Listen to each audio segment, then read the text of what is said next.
Hello friends, welcome back to our channel little chef and mom. आज मी तुम्हाला perfect कन्सिस्टन्सीचं अगदी चविष्ट असं उपीट कसं करतो आम्ही ते दाखवणार आहोत. आम्ही याला सांजा म्हणतो.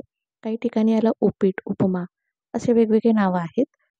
नाश्त्याची लढाई पोह्याच्या बरोबरीने हा सांजा लढवत असतो बरं का. परंतु पोह्याच्या तुलनेत याला जरा अचूक प्रमाण आणि टेक्निक लागतं. सोपं प्रमाण आणि सोपी पद्धत पुढे मी तुम्हाला दाखवते. तर सांज्यासाठी इथं आपण रवा भाजायला सुरुवात केलेली आहे. रवा भाजणं ही या रेसिपीमधली सगळ्यात महत्त्वाची स्टेप आहे असं म्हटलं तरी चालेल. खूप पेशन्सफुली तुम्हाला बारीक गॅसवर कमीत कमी 7 ते 8 मिनिट हा रवा भाजावा लागतो. रवा भाजत असताना त्याच वेळेला आपल्याला गरम पाणी करायला ठेवायचं आहे एका बाजूला. रवा भाजत असताना त्याचा रंग बदलला नाही पाहिजे याची खबरदारी घेतली पाहिजे. त्यामुळे सतत आपल्याला चमचा चालवत राहावा लागतो. इथे मी तुम्हाला सोपं माप सांगते आहे की 1 वाटी रवा असेल तर त्याच्या निम्मा कांदा आणि 3 पट पाणी घ्यायचं.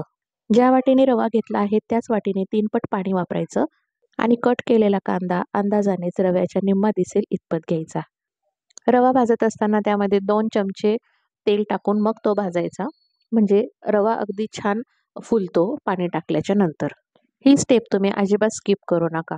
आता येथे मी फोडणीसाठी सगळ्यात पहिले उडदाची डाळ घेतलेली आहे. 2 छोटे चमचे उडदाची डाळ घ्यायची.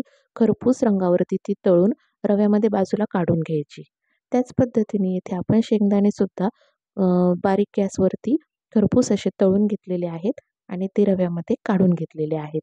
त्यानंतर नेहमीप्रमाणे जिरे, मोहरी, कढीपत्ता आणि हिरवी मिरची तेलामध्ये छान तडतडू द्यायची आणि त्यामध्ये कांदा घालून परतून घ्यायचा. थोडा वेळ कांदा परतून झाला की त्यामध्ये लगेचच टोमॅटो आणि हिरवे मटार टाकायचे. मटार नसतील तर फक्त टोमॅटो टाकला तरी चालेल. आता या स्टेपला आपण येथे मीठ आणि थोडीशी साखर टाकलेली आहे. येथे मी थोडीशी हळद टाकलेली आहे. बऱ्याच ठिकाणी उपीटमध्ये हळद नाही टाकली जात, तर त्या केसमध्ये स्किप केली तरी चालेल. मीठ या स्टेजला आपल्याला टाकायचं आहे म्हणजे ते सगळीकडे व्यवस्थित स्प्रेड होतं. हळद, मीठ आणि साखर या स्टेपला टाकल्याच्यामुळे काय होतं की कांद्याला आणि रव्याला ते छान लागलं जातं सगळीकडनं. लगेचच त्यामध्ये भाजलेला रवा मिक्स करायचा आणि छान परतून घ्यायचा. रवा भाजलेला आहे तरी सुद्धा अर्धा मिनिट येथे आपण परतून घ्यायचा जेणेकरून सर्व मसाला व्यवस्थित रव्याला कोट होतो. नंतर यामध्ये गरम पाणी घालायचे आहे. पाणी काळजीपूर्वक घालावे लागते.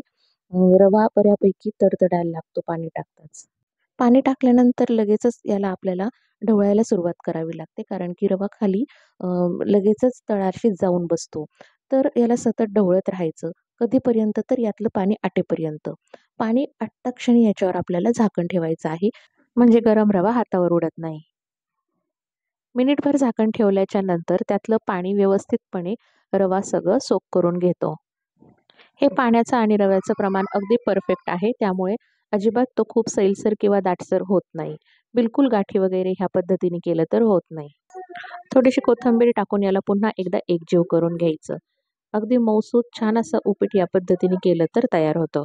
या स्टेजला गॅस बंद करून टाकायचा. थोडासा जरी आत्ता पातळ वाटत असला तरी पण तो 1 मिनिटानंतर अगदी छान व्यवस्थित कन्सिस्टन्सीमध्ये आपोआपच येतो.